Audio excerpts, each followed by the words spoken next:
Financial security आज के जमाने में ऐसी चीज हो गई है जिसके बिना कुछ भी प्लानिंग कर पाना लगभग असंभव है।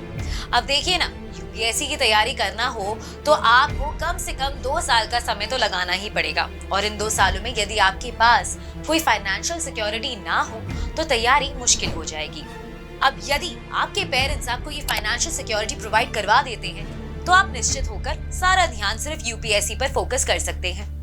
लेकिन हर कोई इतना भाग्यशाली नहीं होता है और पढ़ाई पूरी करते ही उन्हें नौकरी करनी पड़ती है ताकि अपना और अपने परिवार का आर्थिक जरूरतों को पूरा कर सके। लेकिन यदि किसी का सपना यूपीएससी करने का हो और नौकरी करना उसकी मजबूरी हो तो क्या उसे इन दोनों में से किसी एक को छोड़ना पड़ेगा या दोनों काम एक साथ भी हो सकते हैं? आइए जानते हैं।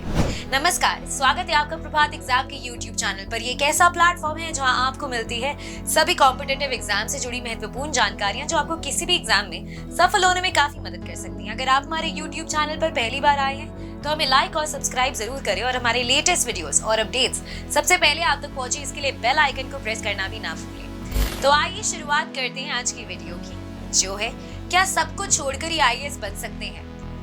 आप अपनी नौकरी के साथ साथ यूपीएससी की भी तैयारी कर सकते हैं। इसके लिए आपको नौकरी छोड़ने की जरूरत ही नहीं है। आपको यूपीएससी सिविल सेवा परीक्षा को क्रैक करने के लिए ऑफिस टाइम और पर्सनल टाइम के बीच एक अच्छा संतुलन बनाना होगा।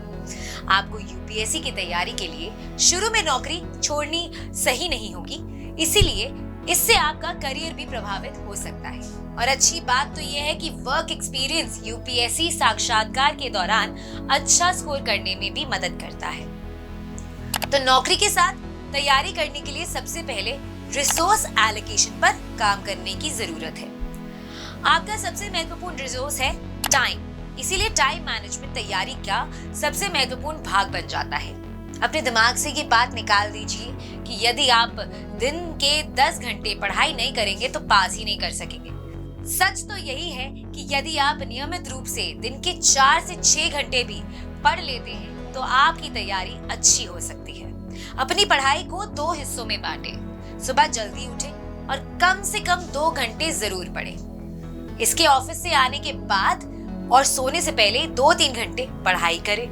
यदि आप किसी बड़े शहर में रहते हैं और ऑफिस से आने जाने में आपको 2 घंटे का समय लगता है तो आपको इस दौरान भी पढ़ाई कर लेनी चाहिए। यूपीएससी परीक्षा की तैयारी शुरू करने से पहले आपको प्रीलिम्स परीक्षा के लिए कम से कम 9 से 10 महीने का प्लान बनाना होगा। इस समय के दौरान आपको मुख्य विषयों जैसे इतिहास, राजनीति, अर्थशास्त्र जैसे विषयों और वैकल्पिक विषयों को मजबूत करने पर ध्यान केंद्रित करना होगा। पहले 6 महीने के लिए प्रीलिम्स और मेंस दोनों को ध्यान में रखकर पढ़ाई करनी चाहिए। इसके बाद प्री की परीक्षा से 3 महीने पहले सिर्फ प्री पर फोकस करें और हर फेज को एक-एक करके टैकल करें। यूपीएससी परीक्षा से पहले फाइनल रिवीजन के दौरान नोट से पढ़ाई करने की सलाह दी जाती है।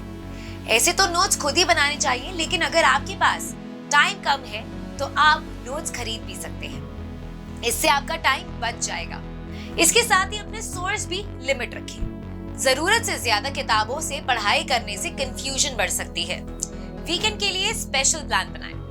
वीकेंड ऐसा समय है जब आपके पास 2 पूरे दिन होते हैं और इन 2 दिनों में बाकी हफ्ते की बचे हुए कोर्स को पूरा करने के साथ साथ आप अगले हफ्ते की पढ़ाई के लिए एडवांटेज पॉइंट्स भी स्कोर कर सकते हैं। नौकरी के साथ तैयारी करने में स्मार्ट वर्क का बड़ा योगदान होता है। आपको अपने समय का इस्तेमाल कुछ इस तरह से करना चाहिए कि बेकार के कामों में आपका टाइम वेस्ट ना हो। आपको वीकेंड पार्टीज और इस तरह के दूसरे समय बर्बाद करने वाली एक्टिविटीज से बचना चाहिए।